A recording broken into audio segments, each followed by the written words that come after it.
আসসালামু আলাইকুম রহমতুল্লাহি ওবারাকাতু। বিসমিল্লাহির রহমানির রাহিম।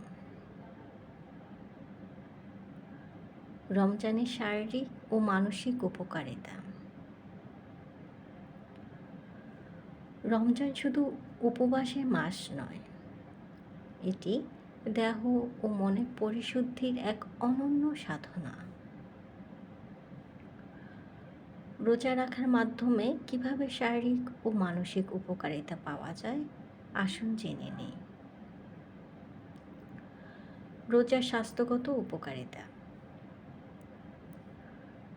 রোজা আমাদের দেহের জন্য এক প্রাকৃতিক ডিটক্স। এটি শরীরে ক্ষতিকর টক্সিন দূর করে, ওজন নিয়ন্ত্রণে রাখে এবং হজম শক্তি উন্নত করে। গবেষণায় দেখা গেছে রোজা ইনসুলিন সংবেদনশীলতা বাড়ায়, কোলেস্টেরল নিয়ন্ত্রণ করে এবং হৃদরোগের ঝুঁকি কমায়।